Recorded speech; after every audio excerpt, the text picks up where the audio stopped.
ওকে, তো লাইফটা আমাদের শুরু হয়ে যাচ্ছে। আমি একটু আলো কমাই দিই, তাহলে মনে হয় ভালো হবে। দেখো, প্রশ্নটা কি ছিল? সেটা ছিল হচ্ছে আমাদের ভূমি থেকে 200 মিটার উচ্চতায়, কত উচ্চতায়? 200 মিটার উচ্চতায়। এখান থেকে একটা কে লাফ দিছে? একটা মানুষ লাফ দিছে, তাই না? মানুষ লাফ দিছে। মনে করো সেটা একটা প্লেনে করে যাচ্ছিল, বা একটা প্লেন বা হেলিকপ্টার থেকে লাফ দিছে। তো এটা সেই মানুষটা লাফ দিছে। তো কি হয়েছে? সে কিছুক্ষণ, কতক্ষণ বলো তো? প্রথম 6 সেকেন্ডে সে মুক্তভাবে পড়ছে, তাই না? ফার্স্ট 6 সেকেন্ডে সে মুক্তভাবে পড়ছে। তার মানে এখানে আমরা ধরে নিচ্ছি বাতাসের বাধা নাই। এই অবস্থায় পড়ার পরে সে কি করছে? হঠাৎ করে কি খুলছে বলো তো? প্যারাশুট খুলে ফেলছে। তো কোশ্চেনটা হচ্ছে যে সে যখন গ্রাউন্ডে হিট করবে, গ্রাউন্ডে হিট করার সময় ভেলোসিটিটা বা বেগটা কত হবে, তাই না? কোশ্চেনটা এটাই ছিল নাকি? আর কিছু ইনফরমেশন দেওয়া ছিল কোশ্চেনে? বাতাসের ঘর্ষণ বল দেওয়া ছিল এখানে, এয়ার ফ্রিকশন বা বাতাসের ঘর্ষণ বল। বাতাসের ঘর্ষণ কতটুকু দেওয়া ছিল বাবারা বলো তো? ঘর্ষণ বল দেওয়া ছিল হচ্ছে 25। সিরিয়াসলি? ওকে। আচ্ছা, যে মানুষটা লাফ দিছিল তার ভর দেওয়া ছিল না? মানুষটির ভর দেওয়া ছিল হচ্ছে 60 কেজি। মানে ওভারঅল কোশ্চেনটা কি দাঁড়ালো? একজন মানুষ লাফ দিল 200 মিটার উচ্চতা থেকে সোজা নিচের দিকে, 6 সেকেন্ড পর্যন্ত সে বাধাহীনভাবে পড়তে থাকলো। এরপরে সে ভূমিতে কত বেগে আঘাত করবে এটা জানতে চাওয়া হচ্ছে। কি হয়েছে? 6 সেকেন্ড পরে সে প্যারাশুট খুলে ফেলছিল। এই অবস্থায় যখন লাফ দিছে, যখন প্যারাশুট খুলে ফেলছে, তখন বাতাসের ঘর্ষণ বল হচ্ছে 25 নিউটন, 25 নিউটন। ঠিক আছে? ঘর্ষণ বল কোন দিকে কাজ করে? ঘর্ষণ বল কোন দিকে কাজ করে? গতির বিপরীতে কাজ করে। তাহলে এই অবস্থায় তার এই দিকে কি আছে বলতো? বাতাসের ধাক্কা, ঘর্ষণ বল। আর সোজা সে কোন দিকে নামতেছে বলতো? নিচের দিকে নামতেছে। কিসের কারণে নিচের দিকে নামতেছে? একটা বস্তু নিচের দিকে নামে কেন? কেন নামে? অভিকর্ষজ ত্বরণ না বল? অশিক্ষিত, কিসের কারণে নামে বল? অভিকর্ষজ বলের কারণে নামে। বল অভিকর্ষজ বল। গ্র্যাভিটেশনাল ফোর্স, mg, ওজনের কারণে নামে। ঠিক আছে? যদি বাতাসের বাধা না থাকতো, বা প্রথম 6 সেকেন্ডে যে সে নিচের দিকে নামছে, কেন নামছে? mg এর কারণে নামছে, তাই না? mg কাজ করে নিচের দিকে সোজা। কিন্তু যখনই 6 সেকেন্ডের পরে প্যারাশুট খুলে ফেলছে, তখন বাতাস অপোজিট সাইডে, বাতাস কি করছে? বিপরীত দিকে বাধা দেওয়া শুরু করছে। এটাকে হচ্ছে বাতাসের ঘর্ষণ বল, বাতাসের বাধা বল বলতেছি। সেটা বলা হচ্ছে 25 নিউটন কাজ করতেছে, সবসময় 25 নিউটন কাজ করতেছে। কোশ্চেন হচ্ছে এখানে কত বেগে আঘাত করবে। দেখো, এই পুরো অঙ্কটা কয়টা সেগমেন্টে ভাগ আছে? কয়টা সেগমেন্ট আছে এখানে? 2টা। একটা হচ্ছে ফ্রিলি ফলিং বডি বা হচ্ছে মুক্তভাবে পড়ন্ত বস্তু, আর হচ্ছে বাতাসের বাধা সহ পড়ন্ত বস্তু, তাই না? 2 ভাগে ভাগ করতে হবে। তাহলে আমরা অঙ্কটা করবো কয় ভাগে? 2 ভাগে। তাহলে প্রথমে করি হচ্ছে মুক্তভাবে পড়ন্ত বস্তু, মুক্তভাবে ফ্রিলি ফলিং বডিজ, তাই না? মুক্তভাবে পড়ন্ত বস্তুর জন্য। এর পরের অংশে আমরা কি দেখবো বলেন তো? এর পরের অংশে কি আছে বলেন তো? বাতাসের বাধা যুক্ত, তাই না? বাতাসের বাধা। এগুলো আমরা কি পড়তেছি বলতো? কোন অধ্যায়ে পড়া পড়তেছি? নিউটনিয়ান বলবিদ্যা, তাই না? পড়তেছি হচ্ছে নিউটনিয়ান বলবিদ্যা। বলো তো, নিউটনিয়ান বলবিদ্যার কোন পোর্শনে এই পড়াগুলো পড়তেছি? নিউটনিয়ান বলবিদ্যা, নিউটন মেকানিক্স। কোন পোর্শনে পড়তেছি এগুলো বলো তো বাবারা? আজকে লেকচার নাম্বার 2। এটা হচ্ছে নিউটন সেকেন্ড ল এর অ্যাপ্লিকেশন, রাইট? নিউটনের দ্বিতীয় সূত্রের প্রয়োগ, Newton second law application of Newton second law এর অ্যাপ্লিকেশন দেখতেছি আমরা। তো অ্যাপ্লিকেশনের মধ্যে আমাদের কি কি আছে? Summation of F M A, এইটার অ্যাপ্লিকেশন আমরা দেখতেছি, তাই না? তাহলে এই মুক্তভাবে 6 সেকেন্ড পড়বে। বলতো, যখন শুরু করছে 200 মিটার থেকে যখন লাফ দিছে, তখন তার বেগটা কত? এই মুহূর্তে তার বেগ কত? 0, তাই না? এই মুহূর্তে তার বেগ হচ্ছে 0। সে 6 সেকেন্ড পর্যন্ত নিচে পড়লো, মুক্তভাবে পড়ছে, তাই না? ফ্রিলি পড়ছে। তাহলে এই অবস্থায় এসে তার বেগ কি এখন আর শূন্য থাকবে? কত ত্বরণে নামছে বলো তো, কত এক্সিলারেশন ছিল, তার মধ্যে এক্সিলারেশন কত ছিল? 9.8। মুক্তভাবে যেহেতু, তারা 9.8 কাজ করছে। তাহলে এখানে আসার পরে সে একটা বেগ অর্জন করবে কিনা? করবে। সেই বেগেই সে কি এই পর্যন্ত আসতে পারবে? এই পর্যন্ত আসতে পারবে? সেই বেগটা নিয়ে কি সেই পর্যন্ত আসতে পারবে? কারণ এখানে আসার পর একটা ঝামেলা লাগছে। ঝামেলাটা কি? পৃথিবীটাকে গ্র্যাভিটেশনাল ফোর্স, অভিকর্ষজ বল তাকে নিচের দিকে ঠিকই টানতেছে, আগের মতোই টানতেছে, কিন্তু বাতাস তাকে উল্টা দিকে বাধা দিচ্ছে। তাহলে কি এখন আর সে জি ত্বরণে নামবে? জি ত্বরণে নামবে? জি ত্বরণে নামবে না। তাহলে এখন সে নামবে কত ত্বরণে? এ ত্বরণে নামবে। তার মানে এখানে মিক্স একটা ব্যাপার আছে, এ বের করতে হবে, তাই না? তাহলে এখানে যে আসার পরে যে বেগটা অর্জন করছে, সেই বেগটা এখন কমতে কমতে বা বাড়তে বাড়তে হোয়াট এভার যেটাই হোক না কেন, এখানে এসে সে ভূমিতে আঘাত করবে। মরবে কি বাঁচবে পরের হিসাব, আগে দেখতে হবে যে ভূমিতে কত বেগে আঘাত করলো, নাকি? তাহলে প্রথম অংশের আদিবেগ, মুক্ত হয়ে পরন্ত বস্তুর আদিবেগ কত? 0। মুক্ত হয়ে পরন্ত বস্তুর শেষ বেগ মানে 6 সেকেন্ড পরের বেগটা হচ্ছে শেষ বেগ। শেষ বেগ বের করা যাবে? যাবে। এবার আসে দ্বিতীয় অংশে, যে অংশে প্যারাশুট খুলে ফেলছে, সেই অংশের আদিবেগ কোনটা? প্রথম অংশের শেষ বেগ। আর দ্বিতীয় অংশের শেষ বেগ কোনটা? এটাই বের করতে হবে। বোঝা গেছে পুরো প্রশ্নটা? ক্লিয়ার? আচ্ছা, তাহলে মুক্ত হয়ে পরন্ত বস্তুর প্রথম অংশের শেষ বেগটা বের করে ফেলি, তাই না? তাহলে V is equal to U plus কি লিখবো? জিটি, কারণ মুক্ত হয়ে পরন্ত বস্তু নিচের দিকে পড়তেছে, জি কি হবে? পজিটিভ হবে। উপরের দিকে উঠলে জি কি হইতো? নেগেটিভ হইতো। তাহলে আদিবেগ 0, ইউ 0, ইনিশিয়াল ভেলোসিটি 0, জি হচ্ছে 9.8, আর টি কত বলেন তো? 6। টি হচ্ছে 6। তাহলে এখানে কত আসে? 58.8 মিটার পার সেকেন্ড। তাহলে এটা হচ্ছে প্রথম অংশের শেষ বেগ, অর্থাৎ দ্বিতীয় অংশের আদিবেগ। তার মানে বাতাসের বাধাযুক্ত যে অংশটা, সেই অংশটার আদিবেগ যদি আমি বলি, সেটা কত হবে দাদা বলেন তো? 58.8 মিটার পার সেকেন্ড। সেই অংশের কি জানতে চাচ্ছি আমি বলেন তো? শেষ বেগ জানতে চাচ্ছি। সেই অংশের ত্বরণ কি আমার প্রশ্নে দেয়া আছে? ত্বরণ তো দেয়া নাই। সেই অংশের ত্বরণ দেয়া নাই। সেই অংশের সরণ কি আমি বের করতে পারবো? সেই অংশের সরণ কতটুকু হবে, মানে ডিসপ্লেসমেন্ট কতটুকু হবে? সেই অংশের এতটুকু ডিসপ্লেসমেন্ট না? তাহলে প্রথম অংশ 200 মিটার থেকে যতটুকু অতিক্রম করছে ততটুকু থেকে এটা মাইনাস করে দিলে হবে না? তাহলে প্রথম অংশ কতটুকু দূরত্ব অতিক্রম করছে? প্রথম অংশে 6 সেকেন্ডে সে কত দূরত্ব অতিক্রম করছে? S1 is equal to ut plus half gt square. তাহলে আদিবেগ 0 into 6 second plus half into 9.8 into 6 square. তাহলে কত দূরত্ব অতিক্রম করে 6 সেকেন্ডে? 176.4 মিটার। মানে ও 200 মিটারের মধ্যে অলরেডি 176.4 মিটার অতিক্রম করে ফেলছে। তাহলে বলো তো দ্বিতীয় অংশের অতিক্রান্ত দূরত্ব কত? 200 থেকে অলরেডি সে 176.4 মিটার দূরত্ব অতিক্রম করছে। তাহলে 23.23.6 মিটার সে আর অতিক্রম করবে। তাহলে এই যে এতটুকু অংশে সে কতটুকু অতিক্রম করছে? 23.6 মিটার। এখন এই অংশের আমি যদি বের করতে চাই হচ্ছে কিসের ভ্যালু? বেগের ভ্যালু, কত বেগে ভূমিতে আঘাত করবে। তাহলে আমাকে আগে ত্বরণের ভ্যালুটা লাগবে। কারণ কি? ফর্মুলা হচ্ছে ভি স্কোয়ার ইকুয়াল টু কি বলেন তো? U square plus 2as। এখন আমাকে এ এর মানটা জানতে হবে। এ এর মানটা যদি জানি তাহলে ভি এর মান চলে আসবে, কারণ v is equal to root over u square plus 2as।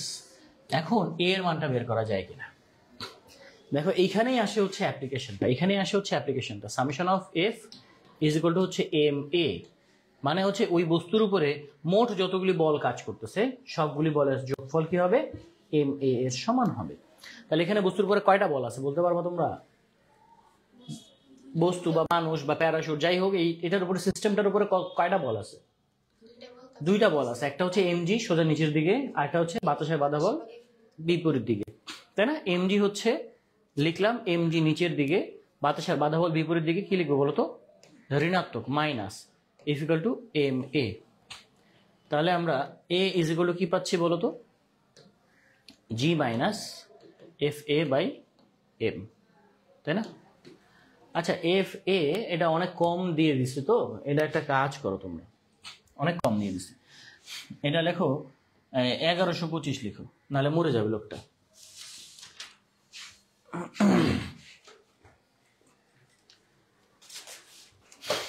1125 লিখছো?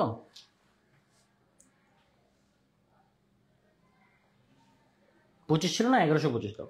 তাহলে জি হচ্ছে 9.8 মাইনাস এটা হচ্ছে 1125 বাই এম হচ্ছে কত 60 না?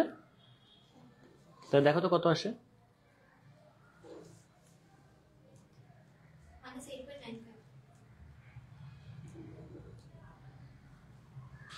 মাইনাস 8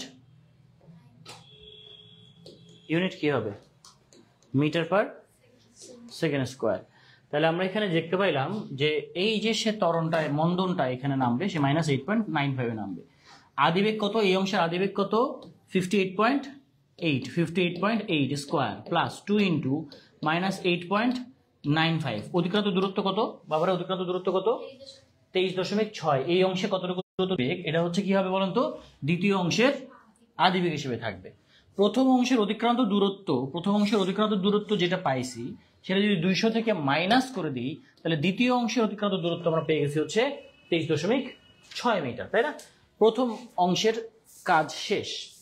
এবার চলে আসি হচ্ছে দ্বিতীয় অংশে। দ্বিতীয় অংশের আমার শেষ বেগ বের করতে হবে। দ্বিতীয় অংশের ত্বরণ জানি না। দ্বিতীয় অংশের ত্বরণের জন্যই আমাদের মেইন যে কাজটা, এটা হচ্ছে আমাদের নিউটনের বলবিদ্যার যে পোর্শনটুকু আমরা এখানে পাইলাম, সেটা হচ্ছে এই যে ত্বরণ বের করার কাজটা।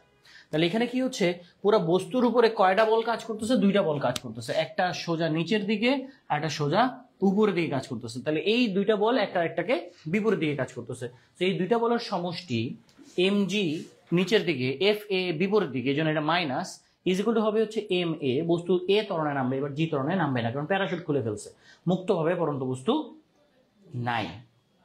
তাহলে এখান থেকে এ পেয়ে গেলাম G minus F A by M. M হচ্ছে 60 কেজি, বসিয়ে দিলাম -8.95, ভ্যালু বসিয়ে দিলে 55.1 মিটার পার সেকেন্ড বেগে বস্তুটা ভূমিতে, বস্তু বা মানুষটা ভূমিতে আঘাত করবে। তাহলে এটা হচ্ছে অঙ্কের প্যাটার্ন ছিল। বোঝা গেছে? ক্লিয়ার সবাই? ক্লিয়ার? ওকে। এটা এবার অঙ্কগুলি আমরা পারবো না এরপর থেকে করতে, হ্যাঁ? এটা এবার অঙ্কগুলি আমরা করতে পারবো না, পারবো ইনশাআল্লাহ, ঠিক আছে? তো আমি কিন্তু বইয়ের প্রত্যেকটা অঙ্ক তোমাদেরকে করাই দিচ্ছি। কোন একটা বাকি আছে যে অঙ্কটা করা হয় নাই? কোনো চ্যাপ্টারে একটা অঙ্ক বাকি আছে যেটা করি নাই আমরা? তো আমরা প্রত্যেকটা অঙ্ক করব, ঠিক আছে? তো আমরা একটু আগেতে থাকি, থিওরি সামনের দিকে আগেতে থাকি, এরপরে আমরা আবার অনুশীলনী ধরে ধরে আমরা অঙ্ক করা শুরু করবো, ঠিক আছে? তাহলে আমরা এখন থিওরিতে আগাবো। এটা হচ্ছে কি দেখবো বলো তো? গত ক্লাসে বলে দিয়েছিলাম, আজকে দেখবো হচ্ছে ঘর্ষণ বা ফ্রিকশন। বাতাসের ঘর্ষণ দেখছি, বাতাসের বাধা বল গত ক্লাসে দেখছি, তাই না? এই ঘর্ষণ বা ফ্রিকশন এই টপিকটা আসলে নিউটনের দ্বিতীয় সূত্রের অ্যাপ্লিকেশনের মধ্যেই পড়ে, ঠিক আছে?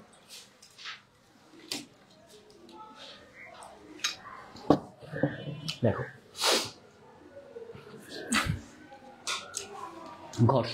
ঘর্ষণটা কি?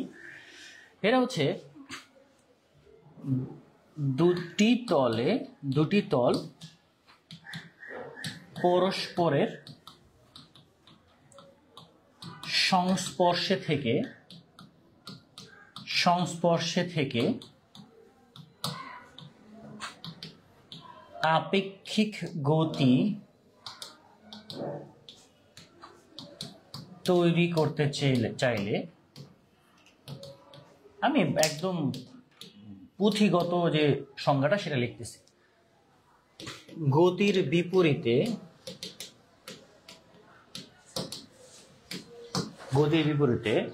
দুই তলের সংস্পর্শস্থলে দুই তলের সংযোগস্থলে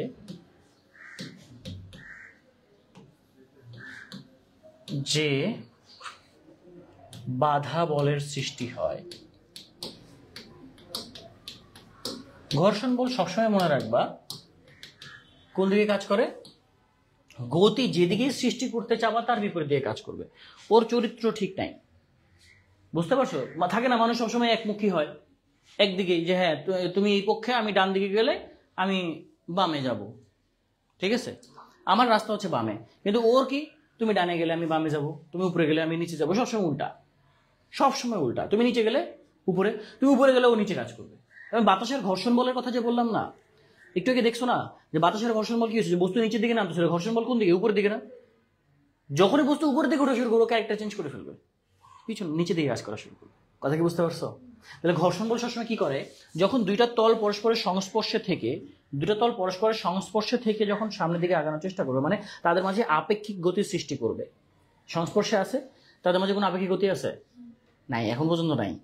তৈরি করা শুরু করলাম। আপেক্ষিক গতি মানে একটা সামনে যাবে, একটা পিছিয়ে যাবে, একজনের সাপেক্ষে একজন সামনে, একজন পিছনে। আপেক্ষিক গতিতে বাধার সৃষ্টি করে যখন আপেক্ষিক গতি তৈরি করতে যাবে, তখন তাদের স্পর্শ তলে যে গতির বিপরীতে বাধা সৃষ্টি, মানে তাকে আপেক্ষিক গতি প্রাপ্ত হইতে দিতে চায় না, সেটাকে আমরা কি বলবো? ঘর্ষণ। বুঝতে পারছি আমরা? ক্লিয়ার? তাহলে এই ঘর্ষণ বলটা হচ্ছে আপেক্ষিক গতিতে বাধার সৃষ্টি করে। ঠিক আছে, এখন এই ঘর্ষণ বল কয় রকম বলেন তো? ঘর্ষণ বল কয় রকম? ঘর্ষণ বল হচ্ছে দুই রকম। একটা হচ্ছে স্থিতি ঘর্ষণ বল, স্থিতি ঘর্ষণ, কোন তলে একটি বস্তুকে গতিশীল করতে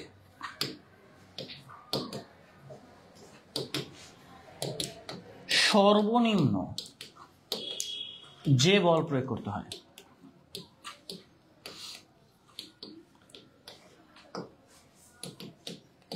এর কথার অর্থ কি? কোন তলে একটি বস্তুকে গতিশীল করতে সর্বনিম্ন যে বল প্রয়োগ করতে হয়, মিনিমাম যে বল প্রয়োগ করতে হয়, সর্বনিম্ন যে বল প্রয়োগ করতে হয়, সর্বনিম্ন কতটুকু বল প্রয়োগ করতে হয়? দেখো, মনে করো যে এখানে একটা বস্তু রাখা আছে, ধরো বস্তুটা হচ্ছে 100 কেজি, 100 কেজি ওজনের একটা বস্তু আছে। এখন আমি মিজুনকে বললাম যে বাবা তুমি এটাকে ঠেলে নিয়ে যাও। ঠিক আছে, এই বস্তুটাকে বললাম আমি এখানে ঠেলে নিয়ে যাব। মনে করো এটা একটা ঢালাই করা পিচ ঢালা রাস্তা, বললাম ঠেলে নিয়ে যাও। ও যায় ঠেলাঠেলি করতেছে, হাজার ঠেলাঠেলি করতেছে, পারতেছে না। ও ঠেলাঠেলি করতেছে, এর অর্থ কি? সে কি করতেছে বলতো? এখানে বল প্রয়োগ করতেছে কিনা, বল প্রয়োগ করতেছে কিনা। এখন সে এই মানুষটা কষ্ট করে বল প্রয়োগ করতেছে, এই প্রচুর ঠেলতেছে। তাহলে সে এইখানে বস্তুর উপরে কি করতেছে বলতো? বল প্রয়োগ করতেছে। ধরো বল প্রয়োগের পরিমাণ ধরো হচ্ছে 5 নিউটন। সে সর্বসাকুল্যে 5 নিউটনের বেশি বল দিতে পারতেছে না, তারপরে বস্তুটাকে নড়াইতে পারলো না। আমি সারাদিন ধরে দেয়ালকে ধাক্কাইলে সরাতে পারবো? তাই না? তার মানে একে সরাতে মিনিমাম একটা বল লাগবে কিনা? লাগবে। এখন দেখো নিউটনের প্রথম সূত্র কি বলে, এই যে মিথ্যা বল, শোনো, নিউটনের প্রথম সূত্র কি বলে? ঘর্ষণ বলের উৎপত্তি কথা আমি সেটা বোঝাচ্ছি তোমাদেরকে, এই জন্য বললাম। নিউটনের প্রথম সূত্র বলে যে বাহ্যিক কোনো বল না থাকলে স্থির বস্তু স্থির থাকবে, বাহ্যিক বল থাকলে কি স্থির থাকবে? বাহ্যিক বল কি বস্তুর উপরে আছে কিনা? তারপরে স্থির কেন? চিন্তা করতে হবে না? নিউটন বলল যে তুমি যখন মাঠের উপর দিয়ে কোনো একটা বলকে গড়াই দিবা, তখন প্রথম সূত্র অনুযায়ী কি হওয়া উচিত? সেই গতিশীল থাকা উচিত। কিন্তু হঠাৎ করে বলটা থেমে যায় কেন মাঠের মধ্যে? তার মানে এখানে বাহিরে থেকে একটা বল আছে।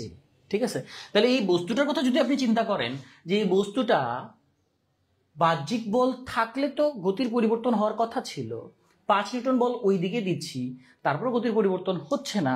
তার মানে এরপরে মোট বল, নেট বল শূন্য। তোমাদের যদি মনে থাকে আমি লিখে দিয়েছিলাম সামেশন অফ এফ, বা আমি লিখে দিয়েছিলাম হচ্ছে এফ নেট যদি নন জিরো হয় তাহলে এক্সিলারেশন নন জিরো হবে, এফ নেট যদি জিরো হয় তাহলে এক্সিলারেশনও জিরো হবে। তার মানে এখানে এফ নেট কত বলেন? এফ নেট কত? নেট বল কত? শূন্য। নেট বল কত? শূন্য। তার মানে এই 5 নিউটন বলের বিপরীতে মনে হয় কোনো একটা বল কাজ করতেছে। 5 নিউটন বল ডান দিকে, তাহলে তার বিপরীতে এই দুইটা তলের সংস্পর্শ স্থলে একটা 5 নিউটন বানের বল কাজ করতেছে। তাই হওয়া উচিত না? তাহলে ডানে 5 বামে 5, মোট বল কত? নেট বল কত? নেট বল কত হয়? 5 - 5, একটা ডানে একটা বামে, 5 - 5 শূন্য। তার মানে এই যে আমরা নেট বল শূন্য এখন পাইছি, এই কারণেই বস্তুটা স্থির বস্তু কি আছে? এখনো স্থির আছে, কারণ এরপরে বাহ্যিক মোট বল শূন্য। শুধু বাহ্যিক বল শূন্য বললে হবে না, বাহ্যিক মোট বল শূন্য হতে হবে। তাহলে ঠেলাঠেলি করতেছে তারপর নড়তেছে না, মানে এখানেই বললো যে বস্তুটা স্থির থাকার প্রবণতার কারণে স্থির থাকতেছে, সেখানে যে ঘর্ষণ বল কাজ করে তার নাম হচ্ছে স্থিতি ঘর্ষণ বল। বস্তুকে স্থিতিশীল রাখা পর্যন্ত সর্বোচ্চ সে চেষ্টা করবে, যে ঘর্ষণ বল সেটাকে বলা হচ্ছে স্থিতি ঘর্ষণ বল। এখন তুমি একটা জিনিস চিন্তা করে দেখো, যে আমি দেখা গেল সামহাও মিজুন একটু খায় দায় আসছে, খায় দায় আইসা 5.1 নিউটন বল দিছে, বস্তু একটু নড়ছে, একটু নড়ছে, তার মানে কি স্থিতি ঘর্ষণ বল 5 নিউটন পর্যন্তই ছিল, এর চেয়ে বেশি সে আর সক্ষমতা নাই, এর চেয়ে বেশি সে আটকায় রাখতে পারতেছে না। তার মানে এই যে স্ট্যাটিক ফ্রিকশন, স্থিতি ঘর্ষণ ইন ইংলিশ কি স্ট্যাটিক ফ্রিকশন ফোর্স, এই স্ট্যাটিক ফ্রিকশন ফোর্সটার ম্যাক্সিমাম ভ্যালু কত? 5 নিউটন। এই জন্য সংজ্ঞায় কি বলছি, ডেফিনেশনে কি বলছি, যে দুটি তল পরস্পরের সংস্পর্শে থেকে আপেক্ষিক গতি তৈরি করতে চাইলে গতির বিপরীতে তলের সংস্পর্শ তলে বা সংযোগ স্থলে যে বাধা বলের সৃষ্টি হয়, তাই না?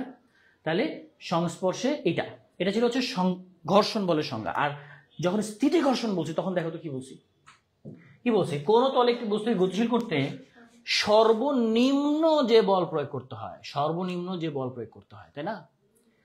সবচেয়ে কম, কারণ সর্বনিম্ন যে বল প্রয়োগ করতে হয়, যে আমি গতিশীল করতে 5.1 দিলেই গতিশীল হয়, তাই না? 5 পয়েন্ট, এটা হচ্ছে সর্বনিম্ন বল। তাহলে এর চেয়ে নিচে যে বলটা সেটা কি? ঘর্ষণ বল, তাই না? সেটা হচ্ছে স্থিতি ঘর্ষণ বল। এই জন্য স্থিতি ঘর্ষণ বলের সংজ্ঞা হচ্ছে, ঠিক আছে? তো এই যে ঘর্ষণ বল, এটা কি নির্ভর করে কিসের উপরে?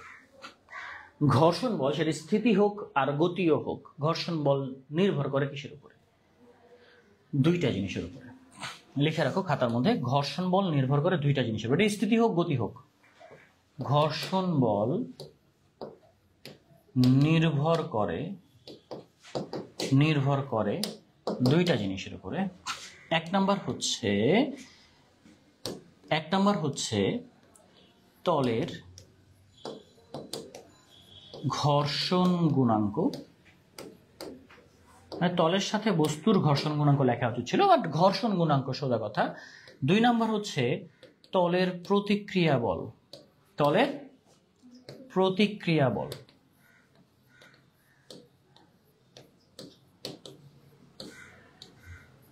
হ্যাঁ, একটা হচ্ছে কোএফিসিয়েন্ট অফ ফ্রিকশন,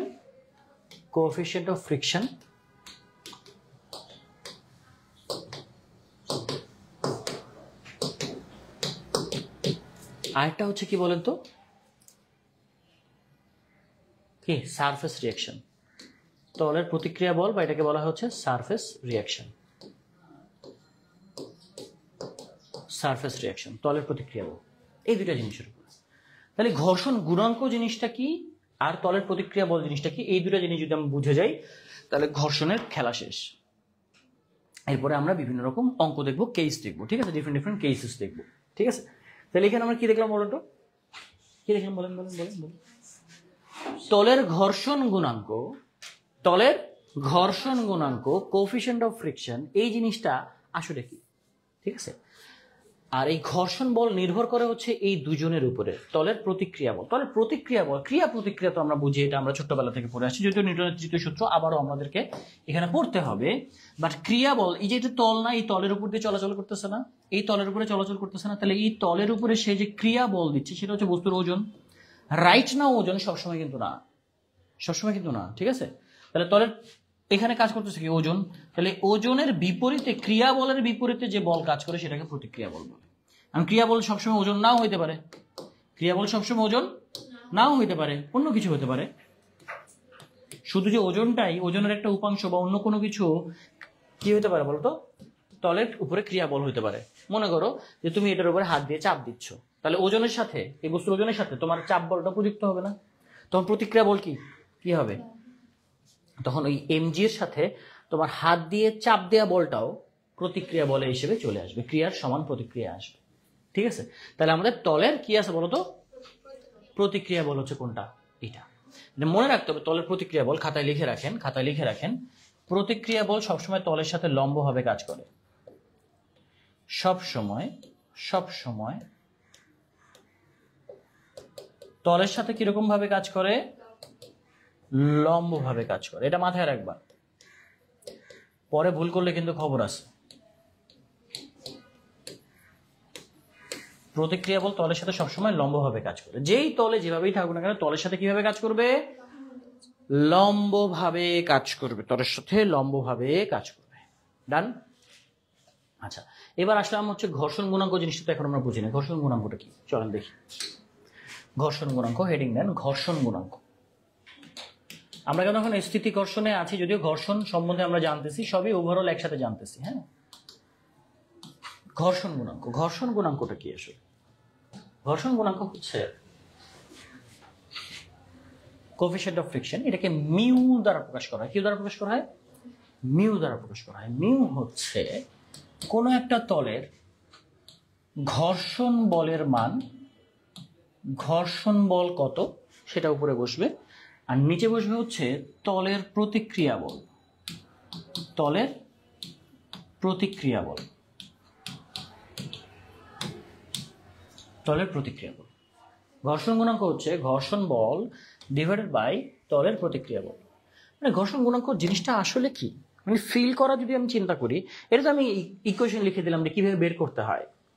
চিন্তা করো যে এই তলের উপর দিয়ে আমি যদি আমার হাতটাকে ঠেলে নিয়ে যেতে চাই, ঘর্ষণ ফিল করবে কিনা? করবে। আচ্ছা, আমি যদি এই প্লাস্টিকের জিনিসটাকে ঠেলে নিয়ে যেতে চাই, ঘর্ষণ ফিল করবে কিনা? বলো তো, দুজন কি একই রকম ঘর্ষণ ফিল করবে? হ্যাঁ। তাহলে আমি যদি ক্যালকুলেটরটাকে ঠেলে নিয়ে যাই, এই ক্যালকুলেটরটা কি একই রকম ঘর্ষণ ফিল করবে? এক একজন এক এক রকম ঘর্ষণ ফিল করবে না? সরি, এক একজন এক এক রকম ঘর্ষণ ফিল করবে না? করবে কিনা? করবে। এই বস্তুটাকে ঠেলে নিয়ে যাচ্ছি, তাহলে এই এক একজনের জন্য ঘর্ষণ বলের মান ভিন্ন ভিন্ন হচ্ছে, অর্থাৎ ঘর্ষণ গুণাঙ্ক এই একই কাঠের জন্য ভিন্ন ভিন্ন বস্তুর জন্য ভিন্ন ভিন্ন রকম। বোঝা নেই আমার কথা? বুঝতে পারছো? হ্যাঁ, বোঝা নেই? এটার উপর দিয়ে আমার হাত যাচ্ছে, এটার উপর দিয়ে আমার কলম যাচ্ছে, সবাইকে একই রকম ঘর্ষণ অনুভব করে? একজন এক এক রকম করতেছে না? তাহলে এটা নির্ভর করে কিসের উপরে? ঘর্ষণ গুণাঙ্কের উপরে। বস্তু মানে দুইটা বস্তু, এই তল এবং যে বস্তু যাচ্ছে দুজনের উপরে নির্ভর করে, এই দুজনের উপরে ঘর্ষণ গুণাঙ্ক নির্ভরশীল। রাস্তার মধ্য দিয়ে একটা রাস্তা, পিচ ঢালা রাস্তা, পিচ ঢালা রাস্তার মধ্যে দিয়ে তুমি যদি এখন মনে করো যে ওই যে টায়ার যেগুলো আছে, টায়ার ওলা রিক্সা বা গাড়ির চাকা যেগুলো, এগুলো যে চলে, তাই না? এখন তুমি এটার মধ্যে কি ট্রেন চালাতে চাও? চলবে? ট্রেনের জন্য আলাদা লাইন আছে, আলাদা ডেডিকেটেড ব্যাপার স্যাপার আছে। সো ওইখানে ট্রেনের ফ্রিকশনটা অন্যরকম। দেখো, আমাদের এই রাস্তায় গাড়ি থামাইতে কিন্তু ব্রেক চাপলে দুরুম করে থেমে যায়, ফ্রিকশন বলের মান অনেক। ট্রেনের চাকা, ট্রেনে ব্রেক মারে, আরও অনেক রিজন আছে, মোমেন্টাম অনেক বেশি থাকে, ভরবেগ অনেক বেশি থাকে, যার কারণে থামাইতে কষ্ট হয়। বাট ট্রেনের চাকায় কিন্তু থামানো কঠিন, কারণ এটা পিচ্ছিল থাকে, লোহার উপর দিয়ে লোহা যাচ্ছে, ওর কিন্তু ঘর্ষণ গুণাঙ্ক কম। তুমি কি বুঝতে পারছো? আর আমাদের এখানে আমরা যখন পিচ ঢালা রাস্তায় টায়ার চালাই, তখন পিচের মধ্যে খোঁচা খোঁচা খোঁচা থাকে, আবার টায়ারের মধ্যেও টায়ারটা একটু গ্রিপ করার একটা ব্যাপার থাকে, টায়ারও একটু গ্রিপ করে করে সামনে আগায়, গ্রিপ করে আর ঘুরে ঘুরে আগায় সামনে। ঠিক আছে, বুঝতে পারছো আমার কথা? তো রাস্তা বানানোরও কিন্তু কিছু টেকনিক আছে, মেকানিজম। কারণ রোডের জন্য যে টায়ারগুলো ইউজ করা হয়, এই টায়ারগুলোর কিন্তু কি আছে, গ্রেডিং আছে, যে হ্যাঁ তুমি এই টায়ার ইউজ করবা, এই গ্রেডের টায়ার ইউজ করতে হবে, সব রকম টায়ার তুমি ইউজ করতে পারবো না, এটা একটা ইস্যু আছে। আরেকটা ইস্যু হচ্ছে যে রাস্তা যখন বানায় তখন তোমাকে চিন্তা করতে হবে এটার ফ্রিকশনটা কেমন। ফ্রিকশন খুব বেশিও হওয়া যাবে না, আবার খুব কমও হওয়া যাবে না। কম হলে অ্যাক্সিডেন্ট হবে, পিছলা পিছলি করে পড়ে যাবে। দেখো না, রাস্তায় অনেক সময় মোটর সাইকেল উল্টায় পড়ে গেছে পিছলায়, দেখছো? অথবা কাদা পিচ্ছিল রাস্তায় স্লিপ করে পড়ে যায়, তেমন ওখানে ঘর্ষণ বলের মান কম ছিল। বাথরুমে গোসল করি না আমরা, টাইলস লাগানো থাকে না, ওই টাইলসের মধ্যে হাঁটাহাঁটি করলে কি হয় বলো তো? পানি থাকলেই মনে করো, শুকনো থাকলে ঠিক আছে, অথবা ওই যে রাবারের স্যান্ডেল থাকলে গ্রিপ করে যেগুলো, সেগুলো ঠিক আছে। কিন্তু কিছু কিছু স্যান্ডেল আছে মনে করো যে পিছলাই নিয়ে চলে যাবে তোমাকে, তাই না? যদি কোনো কারণে শ্যাম্পু পড়ছে পানির সাথে, খবরই আছে, কোএফিশিয়েন্ট অফ ফ্রিকশন বাড়ছে না কমছে? কমে গেছে। ফ্রিকশন কমে গেছে, কোএফিশিয়েন্ট অফ ফ্রিকশন কমে গেছে, ঘর্ষণ গুণাঙ্ক কমে গেছে। কথা কি বুঝতে পারছো? তার মানে different different material, different different thing এর উপরে ডিপেন্ড করে হচ্ছে ঘর্ষণ গুণাঙ্ক বা কোএফিশিয়েন্ট অফ ফ্রিকশন। বাট এখানে আমাকে দেখতে হবে যে ঘর্ষণ গুণাঙ্ক বের করতে হয় কিভাবে ভাইয়া? ওই তলের ঘর্ষণ বল কত ডিভাইডেড বাই তল কতটুকু প্রতিক্রিয়া বল দিতে পারে। যেমন তুমি চিন্তা করো, তুমি যদি বালির মধ্যে দাঁড়ায় থাকো, ঘর্ষণ বল প্রচুর, বালির মধ্যে হাঁটতে কষ্ট হয়। সমুদ্র সৈকতে গেছো কখনো ঘুরতে, হাঁটতে কষ্ট হয় না? কারণ ও প্রতিক্রিয়া বল বেশি দিতে পারে না, তলের প্রতিক্রিয়া বল কম থাকে, কম, এটা কমে গেলে ঘর্ষণ গুণাঙ্ক বেড়ে যায় না, ঘর্ষণ বলের মানও তখন ঝামেলা হবে, বুঝতে পারছো?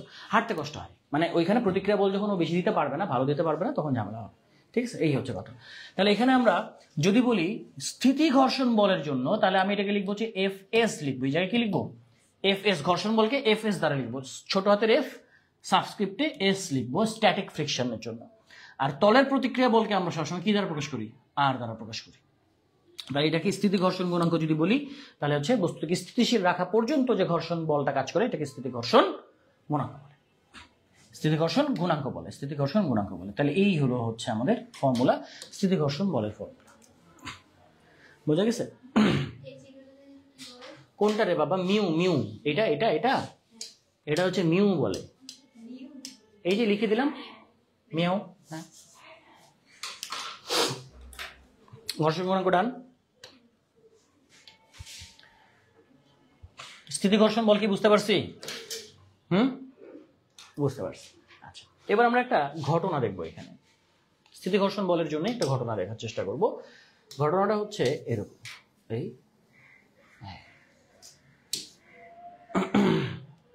একটু বড় করি, হ্যাঁ বড় করি, এইদিকে একটু বড় করি, হ্যাঁ এরকম। তাহলে এখন এখানে আমি একটা বস্তুকে ছেড়ে দিলাম, বুঝো?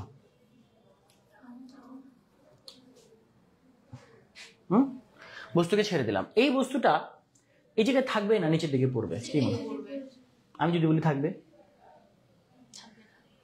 আমি যদি বলি থাকবে, থাকতেই তো পারে।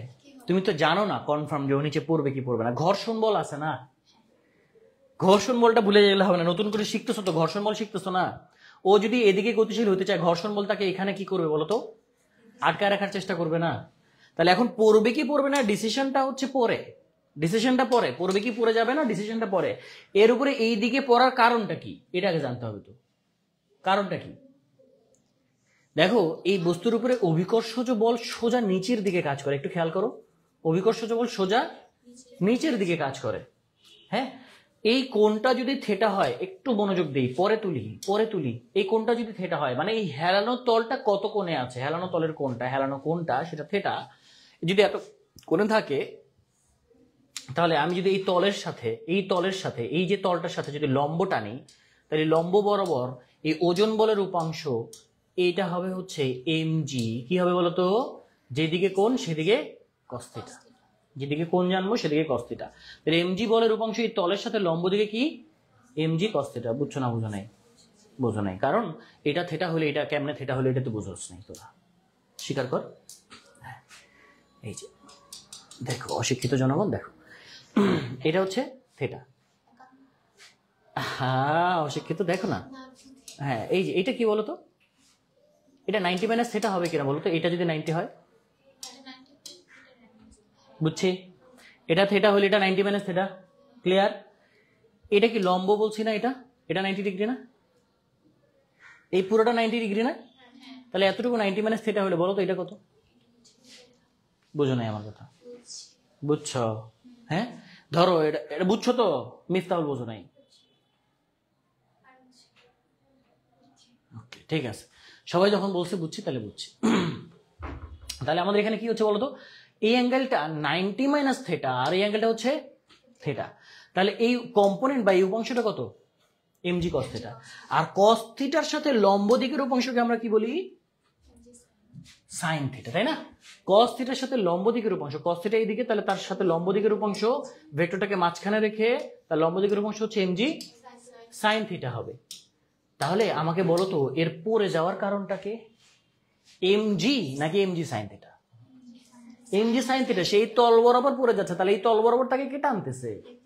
mg sin θ টানতেছে, তাহলে তার পরে যাওয়ার কারণটা হচ্ছে mg sin θ। যদি কোনো কারণে ভাইয়া এই যে বিপরীত দিকের যে ঘর্ষণ বলটা, স্থিতি ঘর্ষণ বলটাকে যদি প্রতিক্রিয়া বলটা, প্রতিক্রিয়া বল বলছি, mg sin θ বলটা যদি অতিক্রম করতে না পারে, গতিশীল হবে? মনে করো এটা আছে হচ্ছে, মনে করো 50 নিউটন ঘর্ষণ বলের মান। এখন এইটা হচ্ছে 49 নিউটন, বলতো কোন দিকে যাবে? স্থিরই থাকবে। তার মানে ওকে মিনিমাম 50 নিউটন বল দিলে, স্থিতি ঘর্ষণ বলের মান 50 নিউটন মানে কি? ওকে সর্বনিম্ন 50 নিউটন দিলে সে গতিশীল হবে, তাছাড়া গতিশীল হবে না। তার মানে সর্বনিম্ন তাকে যদি 50 নিউটন বল দাও, গতিশীল হওয়ার উপক্রম হবে, তারপরও গতিশীল হবে না। 50.0001 দিলে সে গতিশীল হওয়া শুরু করবে। একটু নবে, কথা কি বুঝছি না বুঝিনি? ঠিক আছে, তাহলে আমরা ধরে নিচ্ছি, আপাতত ধরে নিচ্ছি যে যেই কোণটা এখানে, এমন একটা কোণে আমি এটাকে রাখছি যার কারণে এই ঘর্ষণ বল আর আমার mg sin থিটা সমান সমান। বুঝছো না বুঝুনি? ঘর্ষণ বল আর কে সমান সমান? mg sin থিটা সমান সমান। এই অবস্থাটাকে, বস্তুটা জাস্ট গতিশীল হওয়ার উপক্রম হয়েছে, কিন্তু গতিশীল হয় নাই, গতিশীল হয় নাই। আচ্ছা, এখানে তল কোনটা? এই হেলানো তলটা না? প্রতিক্রিয়া বল কিভাবে কাজ করে? তলের সাথে লম্বভাবে কাজ করে। তাহলে এই তলের সাথে লম্বভাবে, ঠিক লম্বভাবে কে আছে বলতো? তলের প্রতিক্রিয়া বল আছে না? একটু মনোযোগ দাও, পরে তুলো, পরে তুলতে পারবা, কোনো সমস্যা নেই।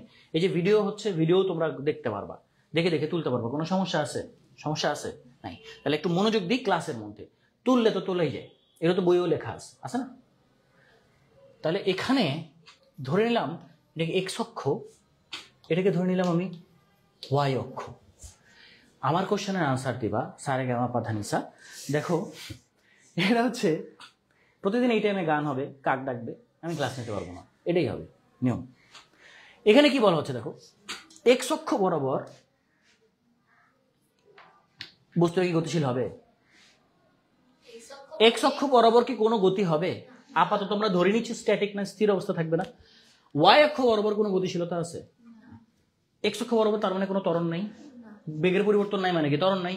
ওয়াই অক্ষ বরাবর বেগের পরিবর্তন নাই মানে কি? ত্বরণ নাই। নিউটনের প্রথম সূত্র অ্যাপ্লাই করতেছি কিনা? করতেছি। তাহলে আমরা বলতে পারি না যে যদি ত্বরণ শূন্য হয় তাহলে এক্স অক্ষ বরাবর যতগুলি বল আছে সবগুলি লব্ধি শূন্য, ওয়াই অক্ষ বরাবর যতগুলি বল আছে তাদের লব্ধি শূন্য। এই যে নিউটনের দ্বিতীয় সূত্রের অ্যাপ্লিকেশন এখন চলে আসে। দেখো summation of F X equal to কি? 0। এই এক্স অক্ষ বরাবর কয়টা বল আছে? এক্স অক্ষ বরাবর কয়টা বল আছে?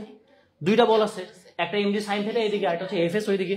তাহলে আমরা বলতে পারি যে এমজি সাইন থিটা এইদিকে আর এফ এস যদি বিপরীত দিকে হয় তাহলে এটাকে মাইনাস বলা যায় না? ইজ ইকুয়াল টু আন্ডা বলা যায় কিনা বলো? তাহলে F S is equal to কি এমজি সাইন থিটা বলা যায়? সাইড চেঞ্জ করলে F S equal to MG sine theta বলা যায়? যায়। ইকুয়েশন নাম্বার 1, এটা আমার ইকুয়েশন নাম্বার কি বলতো? Equation number 1। তাহলে আমি এটাকে এইভাবে রাখলাম, ইকুয়েশন নাম্বার 1। এবার আসেন হচ্ছে F Y, summation of F Y. Y অক্ষ কোনটা? এই যে লম্ব বরাবর দিকটা, বলতো? আর উপরের দিকে, তার বিপরীত দিকে কে কাজ করতেছে? আমি কি বলছিলাম? ওজন সবসময় কি ওজনই প্রতিক্রিয়া বল হবে? অন্য কিছু হইতে পারে না, ওজনের একটা উপাংশ হইতে পারে, একটু আগে বলছিলাম, খেয়াল করে দেখছো? এখানে কি ছিল? এমজি নিচের দিকে আর উপরের দিকে, তার মানে ওজন বলটাই তার প্রতিক্রিয়া বল ছিল। কিন্তু এখন কি হয়ে গেছে? ওজন কি প্রতিক্রিয়া বল? দেখো তো, ওজন হচ্ছে এমজি, এমজি সোজা নিচের দিকে, কিন্তু এই আর এর বিপরীত দিকে সে হচ্ছে প্রতিক্রিয়া বলের সমান। আর এর বিপরীত দিকে, তলের লম্ব দিকে যে ডিরেকশন, আর হচ্ছে তলের সাথে লম্ব দিকে কাজ করবে, তাহলে তার ঠিক বিপরীতে যে আছে সে হচ্ছে আর এর সমান হবে। বোঝো নাই আমার কথা? ক্লিয়ার? বুঝছি বুঝছি বুঝছি, ওকে ঠিক আছে। তাহলে আর ইকুয়াল টু কি বলা যায় বলেন? MG cos theta. এটা আমার ইকুয়েশন নাম্বার কত? 2। কয়টা ইকুয়েশন পেয়েছি? কি করব? একটা ইকুয়েশনটা একটা ইকুয়েশনকে ভাগ করি, ডিভাইড করি। কিছু ভালো লাগতেছে না, একটু করি না, গুণ ভাগ কিছু একটা করে ফেলি। যেহেতু পাইছি দুটো ইকুয়েশন, দুটাকে নিয়ে কিছু একটা তো করতে হবে নাকি? তাহলে 1/2 করলে কত পাওয়া যায় বলো তো? F S by R is equal to mg, এই যে F S by R, mg কাটা sine theta by cos theta কত? ছোটবেলায় কি এটা পড়ছিলি তোরা? ক্লাস 9-এ 10-এ? ভালো টিচারের কাছে পড়লে তো পড়ার কথা, যাই হোক সমস্যা নাই। এফ এস বাই আর, এখন তো ভালো টিচারের কাছে আসছিস তাই না? ঠিক আছে, এফ এস বাই আর এটা কি? একটু আগে দেখা যাচ্ছে এটা কি? মিউএস। মিউএস ইকুয়াল টু ট্যান থিটা কখনো শিখছিলি?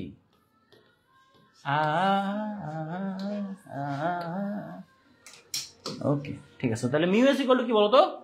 Tan theta. এই মিউএস এর পরিচয় কি? স্থিতি ঘর্ষণ গুণাঙ্ক, কোএফিশিয়েন্ট অফ স্ট্যাটিক ফ্রিকশন। স্থিতি ঘর্ষণ গুণাঙ্ক। থেটার পরিচয় কি? ওর একটা পরিচয় আছে, হ্যাঁ, ওর পরিচয়টা হচ্ছে নিশ্চল কোণ। নিশ্চল কোণ, এটা থেকে এমসিকিউ আসে এবং ওদের ক্লাস 9-10 এটা থেকে এমসিকিউ আসে। নিশ্চল কোণ কি? যেই কোণ তৈরি করার কারণে আনত তলের যে কোণের জন্য বস্তু স্থিতিশীল অবস্থায় থাকে। এটা প্র্যাকটিক্যাল দেখাইছিলাম আমি তোদেরকে, তাই না? মোহাম্মদপুরে দেখাইছিলাম না? না, আগে দেখে নে তোলার জন্য এত অস্থির কেন। এই যে আমি একটু যে বেঞ্চটা একটু নিয়ে আসি, প্র্যাকটিক্যালটা দেখবো। এখন তলটা কি অবস্থায় আছে বলো তো? কিরকম অবস্থায় আছে? কোন কত তলের 0 ডিগ্রিতে আছে। অশিক্ষিত, কত কোণে আছে? 0 ডিগ্রিতে আছে। দেখো এটাকে আমি উঠাইছি, বইটা পড়ছে কোণ কি কত এখন বাড়ছে কিনা? কত ধারণা কর?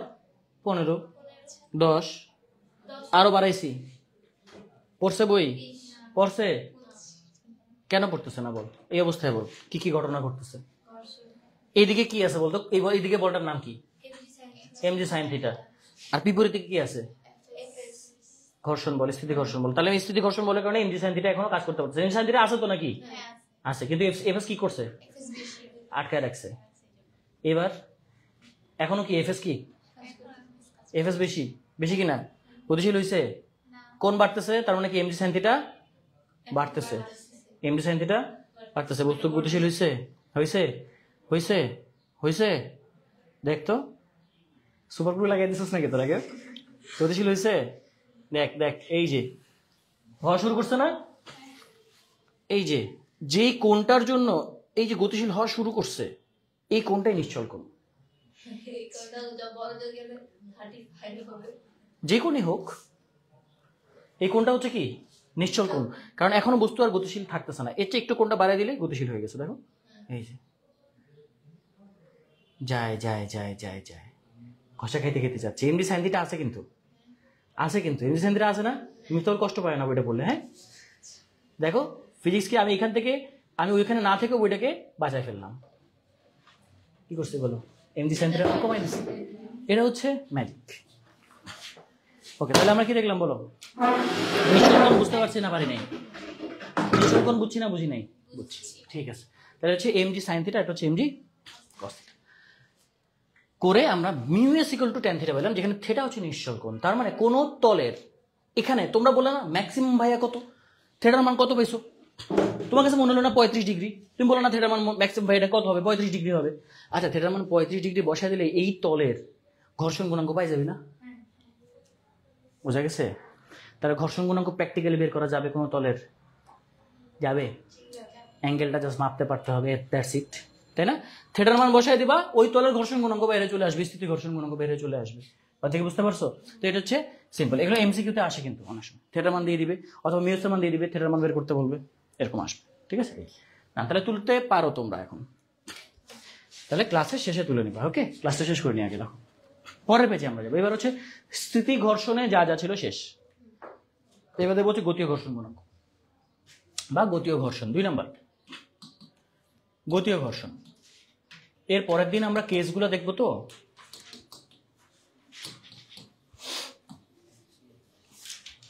গতীয় ঘর্ষণটা কি? গতীয় ঘর্ষণটা কি বল?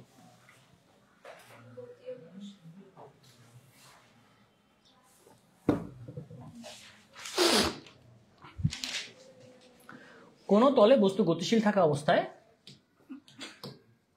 কোন তলে বস্তু গতিশীল থাকা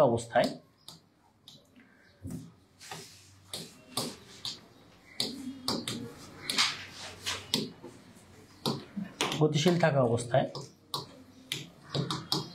গতির বিপরীতে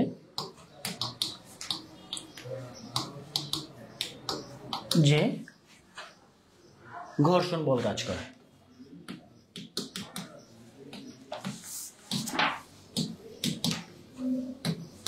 তার মানে এতক্ষণ বস্তু স্থির ছিল না গতিশীল ছিল? এতক্ষণ যে আমরা পড়াশোনা করছি স্থির ছিল, এবার বস্তুটা কি থাকবে আমরা দেখবোই তাকে গতিশীল অবস্থায়, তাকে আমরা আর স্থিতিশীল অবস্থায় দেখতেছি না, সে আছে কি গতিশীল অবস্থায়।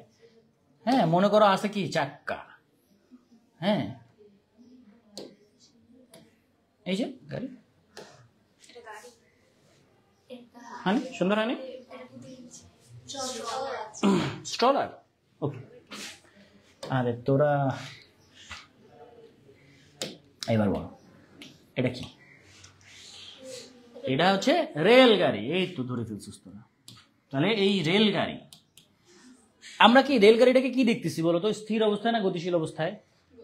গতিশীল অবস্থায় দেখতেছি, কারণ আমরা গতি ও ঘর্ষণ গুণাঙ্ক করতেছি। তাহলে এ অবশ্যই তার মধ্যে একটা কি আছে, কি বিদ্যমান আছে বলতো, বেগ বিদ্যমান অবস্থায় আছে। এই অবস্থায় তার উপরে গতি ও ঘর্ষণ বল কতটুকু কাজ করতেছে। গতি ঘর্ষণ বল, বস্তু যদি ওই দিকে গতিশীল থাকে, বস্তু যদি ওই পাশে গতিশীল থাকে, তাহলে ঘর্ষণ বল কোন দিকে কাজ করবে?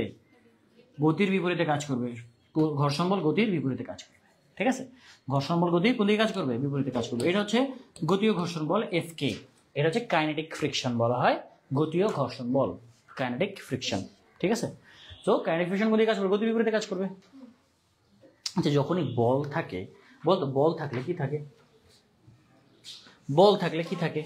ত্বরণ থাকে না? বল থাকলে বস্তুর মধ্যে কি থাকবে? ত্বরণ থাকবে। বল থাকলে বস্তুর মধ্যে কি থাকবে? ত্বরণ থাকবে। তার মানে এই বস্তুটার বিপরীত দিকে যদি বল থাকে, তার মানে এই দিকে কি আছে? ত্বরণ আছে। মানে এর মধ্যে একটা কি থাকতে পারে? মন্দন থাকতে পারে। গতির বিপরীতে ত্বরণকে আমরা কি বলি? মন্দন বলি। যদি এমন ঘটনা ঘটে যে ভাইয়া এটা ঠিক আছে, ভালো কথা বুঝলাম, এই বস্তুকে আমি বল প্রয়োগ করতেছি সামনের দিকে, বেগ তো প্রাপ্ত হবে, বেগের হিসাবটা তো পরে, বাট বস্তুটা গতিশীল অবস্থায় থাকা অবস্থায় আমি এদিকে কিছু বল দিচ্ছি আর এইদিকে আমি দিচ্ছি না, প্রকৃতি নিয়মে এখানে চলে আসছে ঘর্ষণ বল। কথা কি বুঝতে পারছো? তার মানে এই বস্তুটার ত্বরণ কোন দিকে হবে? বস্তু যেদিকে গতিশীল ত্বরণ সেদিকে, বস্তু এই দিকে গতিশীল, তাই না? তাহলে ত্বরণ কোন দিকে? সেই দিকে হবে, কারণ F = ma, এটা তো জানি নাকি? তাহলে F ভেক্টর রাশি, ত্বরণও কি ভেক্টর রাশি, তাহলে বল যেদিকে ত্বরণ সেদিকে, তাই না? তাহলে লব্ধি বল, এই যে সামেশন অফ F লিখছি, লব্ধি বল যদি এদিকে হয় তাহলে ত্বরণ কোন দিকে? এইদিকে। বোঝা যাচ্ছে আমার কথা? বোঝা যাচ্ছে? ক্লিয়ার? বোঝা যাচ্ছে? বোঝা যাচ্ছে সবাই? ওকে, তাহলে এখানে লব্ধি বল এইদিকে, ত্বরণও এইদিকে কাজ করতেছে, তার বিপরীতে একটা আছে ঘর্ষণ বল। এখন তোরা আমাকে বলতো এই বস্তুটার ক্ষেত্রে, এই ঘটনাটার ক্ষেত্রে আমরা সামেশন অফ F = তো ma লিখতে পারি, তাই না? এখন তো ত্বরণ আছে বস্তুর মধ্যে, বলও আছে। বলো তো এই বস্তুর মধ্যে কয়টা বল আছে? তিনটা। কই তিনটা বল? দুইটা বল আছে। আমি যদি বলি চারটা? হ্যাঁ, এটা একটু মাথায় রাখবি, ক্যালকুলেশন করি না করি মাথায় রাখবি। ওজন কাজ করতেছে কোন দিকে? নিচের দিকে, mg। আর প্রতিক্রিয়া বল কাজ করতেছে কোন দিকে? উপরের দিকে। ভাইয়া এইটা কি আমার কোন অক্ষ? x অক্ষ। এটা কোন অক্ষ? y অক্ষ। এই মাথায় রাখতে হবে যে ভাই x অক্ষ বরাবর বল আছে দুইটা। x অক্ষ বরাবর কয়টা বল আছে? দুইটা। x অক্ষ বরাবর বল আছে কয়টা? দুইটা। x অক্ষ বরাবর বল আছে দুইটা। একটা হচ্ছে ডান দিকে F বলে টেনে নিয়ে যাওয়া হচ্ছে, আর বাম দিকে ঘর্ষণ বল কাজ করতেছে। একটা হচ্ছে y অক্ষ বরাবর বল আছে কয়টা? দুইটা। একটা আর উপরের দিকে, mg নিচের দিকে। এগুলো দেখা যায় না, কিন্তু এগুলো কিন্তু আসলে আছে। তাহলে আমরা এখানে লিখব সামেশন অফ fx, এখানে লিখব সামেশন অফ fy। এটা আমার কাজে না লাগলেও আমি মাথায় রাখলাম, ঠিক আছে? কখন কাজে লাগবে না লাগবে অঙ্ক করতে করতে বুঝে যাবা যে ওটা কখন লাগতেছে কখন লাগতেছে না, ঠিক আছে? আচ্ছা, তাহলে এখন দেখো এই সামেশন অফ fx কে কি লেখা যায়? x অক্ষ বরাবর যতগুলো বল আছে, কয়টা বল আছে? দুইটা। একটা f ডান দিকে, a এর দিক আর f এর দিক একই রকম না? তারপরে এই দুজনকে যদি আমি ধনাত্মক বলি, তাহলে এই ব্যাটারে আমি কি বলবো? ঋণাত্মক বলবো না? তাহলে দেখো a কে আমি অলরেডি ধনাত্মক ধরে বসে আছি, তাহলে আমার এই f কেও কি ধরতে হবে? ধনাত্মক ধরতে হবে। আর এই f কে ও কি হবে? ঋণাত্মক, মাইনাস f মাইনাস f কে = ma। এই ইকুয়েশনটা ফর্ম করতে পারতে হবে, তাহলে তুমি পরীক্ষায় মার্কস পেয়ে যাবা। বুঝে গেছে? আর এইটার ক্ষেত্রে কি লিখবা? সামেশন অফ fy কত লিখবা? ma লিখবা? mg লিখবা? y অক্ষ বরাবর কি বস্তুটার কোনো গতিশীলতা আছে? y অক্ষ বরাবর কি কোনো ত্বরণ আছে? y অক্ষ বরাবর যদি ত্বরণ শূন্য হয় তাহলে বল কি হবে? বুঝো নাই? ক্লিয়ার? ক্লিয়ার? তাহলে এখানে সামেশন অফ এফ ওয়াই এর জায়গায় আমরা কি লিখবো, আর উপরের দিকে যদি ধনাত্মক হয় তাহলে এমজি নিচের দিকে ঋণাত্মক ইজ ইকুয়াল টু 0। তাহলে এখানে আর ইজ ইকুয়াল টু কি হবে, এমজি। এটা ছিল আমাদের হচ্ছে কেস নাম্বার 1। এটা হচ্ছে আমাদের কেস নাম্বার 1। এটা হচ্ছে গতীয় ঘর্ষণের কেস নাম্বার 1 দেখলাম আমরা। গতীয় ঘর্ষণের কি দেখলাম, কেস নাম্বার 1 দেখলাম। দেখো এখানে শেষ হয় নাই এখনো, কেস নাম্বার 1 এখনো শেষ হয় নাই। এই এফ কে দেখো তো, গতীয় ঘর্ষণ গুণাঙ্ক, এদিকে একটু তাকাও সবাই। গতীয় ঘর্ষণ গুণাঙ্ক mu K is equal two আমরা কি লিখবো, উপরে কি লিখবো, এফ কে ডিভাইডেড বাই প্রতিক্রিয়া বল আর। আচ্ছা F K is equal to কি লেখা যায় বাবারা বলো তো, মিউ কে ইন্টু আর, তাই না? দেখো তো এই এফ কে কি লেখা যায়, মিউ কে ইন্টু আর, আর আর মানে কি এমজি। এই কেসের ক্ষেত্রে, এই কেসের ক্ষেত্রে আর ইকুয়াল টু কি এমজি। তাহলে এখানে আমরা মিউ কে ইন্টু এমজি বলা যায়। তাহলে আমরা এই এফ কে এর জায়গায় কি লিখতে পারি, F minus mu K into MG is equal two হচ্ছে এম এ। এই ইকুয়েশনটা ফর্ম করছি। এখন এই ইকুয়েশন থেকে তোমাকে কি কি বের করতে বলতে পারে, এখান থেকে তোমাকে এ বের করতে বলতে পারে, তোমাকে এম এর মান বের করতে বলতে পারে, বাকি সবকিছু দেওয়া থাকবে, এম বের করতে বলবে, মিউ কে বের করতে বলতে পারে, অথবা এফ কেও বের করতে বলতে পারে। এই এফ কে বের করতে, যে কোনো একটা বের করতে বলবে, দেখবা যে টেকনিক্যালি বাকিগুলি দেওয়া আছে, তাহলে তোমার এই ইকুয়েশন ফর্ম করতে পারতে হবে। একটা হচ্ছে এক্স, সামশন অফ এক্স এর জন্য, একটা হচ্ছে সামশন অফ ওয়াই এর জন্য। এবং তোমাকে এক্স অক্ষ ওয়াই অক্ষ কিভাবে ধরতেছি খেয়াল করছো? আগের জায়গায় আমি এক্স অক্ষ কোন দিকে ধরছিলাম, এই বাঁকাভাবে ধরছিলাম না, এই তল বরাবর। এক্স্যাক্টলি এটাই বলতে যাচ্ছিলাম, তল বরাবর আমি এক্স ধরছি, আর তলের সাথে লম্বভাবে ডিরেকশনটাকে ওয়াই ধরছি।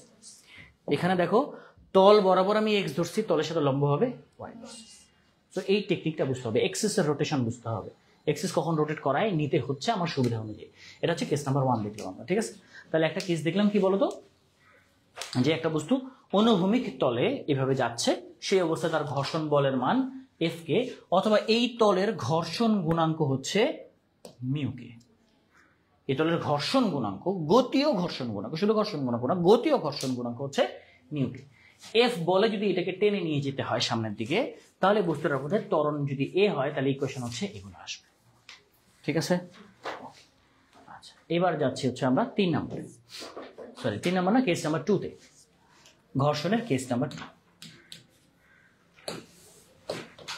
এটাই লাস্ট কেস আজকে, এরপরে আর কেস দেখাবো না, এরপরেরটা নেক্সট ক্লাস। আচ্ছা এটা এইদিকে রাখি। মনে করো যে আমার এখানে একটা ব্লক রাখছি, আমি সাজিয়েছি, কালারটা কি দিব, হলুদ, রোটেট করে নি।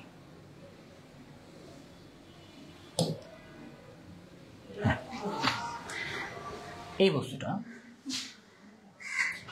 আমি ছেড়ে দিছি, ঠিক আছে? এবং সেই বরাবর গতিশীল আছে, তার মানে আগের স্থিতিশীল অবস্থাটা কি আছে, আর আমরা যখন স্থিতি ঘর্ষণ গুণাঙ্ক পড়ছি সেরকম ঘটনা কিন্তু নাই, এখন সে কি আছে, গতিশীল অবস্থায় আছে। এইখানে কোনটা উৎপন্ন হচ্ছে, থেটা। এই বস্তুটার এদিকে কি কাজ করবে বলতো, এমজি কাজ করবে, খাড়া নিচের দিকে কাজ করবে। যদি এমজি কাজ করে, এটা যদি থেটা হয়, তোমাদের মনে থাকার কথা, তলের সাথে লম্বভাবে ডিরেকশনটা কি হবে, এই কোনটাও থেটা হবে, তাহলে এটা কি হবে, এমজি। বলো মুখে বলো, যেদিকে কোণ জানা থাকে, যেদিকে থেটা জানা থাকে সেদিকে কস থেটা, আর তার লম্ব দিকে সাইন থেটা। তাহলে এই যে এটা কি হবে বলতো, এই বরাবর কি কাজ করবে, এমজি সাইন থিটা কাজ করবে, তাহলে বলো তো বস্তুটা যে নিচের দিকে যাচ্ছে, কেন যাচ্ছে, এমজি সাইন থিটা তাকে নিচের দিকে নিয়ে যাচ্ছে না, এমজি সাইন থিটা। আর কোনো বল এখানে দেয়া আছে আপাতত আর কোনো বল দেওয়া নাই। সো এটা কেস নাম্বার 2 তে আমরা এটাই দেখবো, যে এমজি সাইন থিটার কারণে একটু আগে আমার যে বইটা টেবিলের মধ্যে দিয়ে সুর করে পড়ে যাচ্ছিল না, কিসের কারণে পড়তেছিল, এমজি সাইন থিটার কারণে। তার বিপরীত দিকে কোনো বল ছিল, কি বল ছিল, ঘর্ষণ বল ছিল। সেই ঘর্ষণ বলটা হচ্ছে গতীয় ঘর্ষণ বল। বস্তু যখন গতিশীল হয়ে গেছে তখন আর স্থিতি ঘর্ষণ বলের কোনো ভ্যালু নাই, তখন কে চলে আসছে, সিনারিওতে কে চলে আসছে, গতীয় ঘর্ষণ বল চলে আসছে, তাই না, গতীয় ঘর্ষণ গুণাঙ্ক চলে আসছে। এমজি সাইন থিটা তো ডেফিনেটলি থাকবেই। এটা কি তলের প্রতিক্রিয়া বল তলের সাথে লম্বভাবে কাজ করে। এবার এক্স অক্ষ ওয়াই অক্ষ আমরা ধরতে পারবো। এক্স অক্ষ কোন দিকে ধরবো, তল বরাবর কি ধরছি, এক্স অক্ষ, তলের সাথে লম্ব বরাবর কি ধরছি ওয়াই অক্ষ। এখন কি আমরা summation of F X summation of F Y লিখতে পারবো? বলো তো সামেশন অফ এফ এক্স কি হবে, ইকুয়াল টু কি লিখবো? বস্তু এদিকে গতিশীল, তাহলে এদিকে তার একটা কি আছে বলো তো, ত্বরণ থাকবে। তাহলে summation of F X equal to কি লিখবো? এম এ লিখবো, তাই না? Summation of F X equal to M A, এটা আগে লিখতে ভুলবো না। ফাদার ইকুয়াল টু মাদার লিখে ফেললাম। তাহলে এখানে আমরা কি লিখবো? Summation of F X equal to M A. Summation of F X, X অক্ষ বরাবর বল কয়টা আছে? গুণ কয়টা? দুইটা, একটা এমজি সাইন থিটা, একটা হচ্ছে এফ কে। তাহলে এমজি সাইন থিটা যেদিকে, এমজি সাইন থিটা যেদিকে সেদিকে কি আছে? ত্বরণ আছে। তাহলে এমজি সাইন থিটা এবং ত্বরণের সাইন কি হবে? একই রকম হবে। এমজি সাইন থিটা এবং এম এ একই রকম হবে। বিপরীতে আছে কে? এফ কে। তাহলে এটাকে ঋণাত্মক বসাই দেবো। হ্যাঁ, ঘর্ষণ বললাম না, ক্যারেক্টারটা কিরকম। তুমি ডাইনে গেলেও বামে যাবে, তুমি উপরে গেলেও নিচে যাবে, তুমি নিচে গেলেও উপরে যাবে, তুমি বামে গেলেও ডানে যাবে।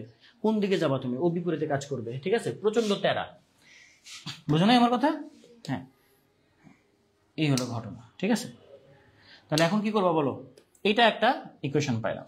আরেকটা ইকুয়েশন কি লেখা যায়? Summation of F equal to কি লিখবা বলো? এফ ওয়াই ইকুয়াল টু কি লিখবা বলো? জিরো। ওয়াই অক্ষ বরাবর গতিশীলতা নাই তো, বস্তু এদিকে নামতেছে বলতেছে না, ত্বরণ এদিকে না। তাহলে এই বরাবর ত্বরণ কত? শূন্য। তাহলে মোট বল কত? শূন্য, মাথা উপরে সোজা। তাহলে এখানে আমরা কি দেখবো বলো? একটা আর উপরের দিকে, নিচের দিকে কাজ করতেছে কে? MG cos theta. নিচের দিকে কাজ করতেছে হচ্ছে এমজি কস থিটা। তাহলে এখানে হচ্ছে R minus MG cos theta is equal to 0। তাহলে আর ইকুয়াল টু কি লিখবো বলো তো? MG cos theta. R equal যদি এমজি কস থিটা হয়, তোমার কাছে যদি ঘর্ষণ গুণাঙ্কের মান দেয়া থাকে, মিউ কে দেয়া থাকে, তাহলে তুমি কি লিখতে পারো না? একটু আগে কি দেখছি না যে F K equal to mu K into আর।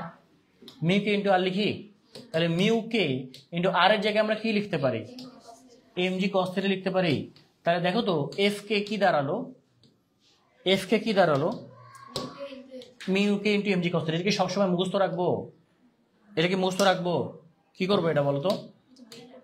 এটা বের করতে হবে। এটা আমরা প্রত্যেকটা কেসে আর এর ভ্যালু ডিফারেন্ট হবে। আর এর ভ্যালু একবার ছিল এমজি, এবার কি আসছে? এমজি কস থিটা আসছে না? তাহলে দেখো তো এই কোশ্চেনটাকে নতুন করে রিরাইট লেখা করা যায় কিনা। MG sine theta minus mu K into MG cos theta is equal to কি? M A, M M M কাটাকাটি। তাহলে G sine theta minus mu K G cos theta is equal to A. বা তুমি এ is equal two লিখতে পারো যে ভাইয়া sign theta minus mu K into cos theta জি common. এটাকে মুখস্থ করবো না, ডিফারেন্ট কেসে ডিফারেন্ট আসবে। এই কেসের জন্য এখন তুমি কেস ওয়াইজ কয়টা কেস মুখস্থ করবা? থিমটা বুঝো আমি কি করতেছি। থিমটা হচ্ছে এক্সিস ওয়াইজ ফোর্সগুলিকে ডিস্ট্রিবিউট করা। কেন আমি এমজি এর উপাংশ দুই দিকে দুইটা নিলাম, কম্পোনেন্ট কেন ডিভাইড করে নিলাম, তাই না? কারণ আমি ফোর্স, টোটাল যতগুলি ফোর্স আছে আমি দুই ভাগে ভাগ করে ফেলছি। বাপের দুই সন্তান, সম্পত্তি দুই ভাগে ভাগ করে ফেলছি। ঠিক আছে, কথা কি বুঝতে পারছো?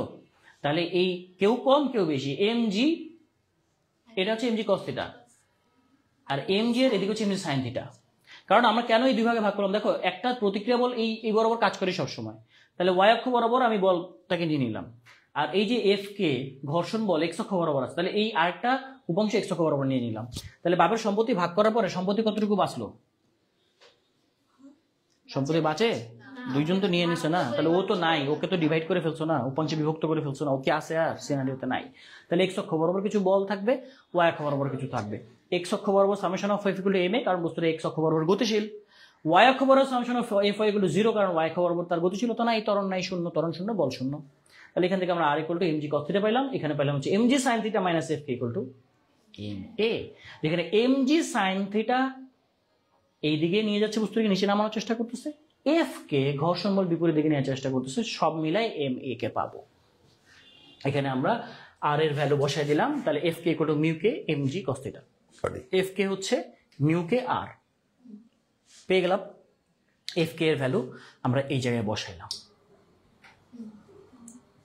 এফ কে এর ভ্যালু এখানে বসাইলাম mu K MG cos theta, mu K MG cos theta, mu K MG cos theta. M M M কাটাকাটি, জি সাইন থিটা থাকলো, mu K G cos theta থাকলো, এ থাকলো। তাহলে a equal to G common নিলে sine theta minus mu K cos theta. Case 2, case 3, 4 next ক্লাসে দেখব ইনশাআল্লাহ। ঠিক আছে, তো এখন তোমরা যদি তুলতে চাও তাহলে তোমরা এখন তুলে ফেলতে পারো। আমার ভিডিও এখানে শেষ, সরি আমার ক্লাস এখানে শেষ। এটা নাকি আরো আগে? তোরা এখন আইসা এটা গোতা দিবি, গোতা দিয়ে দিয়ে পরের স্লাইডগুলো দেখে দেখে তুলে ফেলবি। ঠিক আছে, আমার ভিডিও শেষ।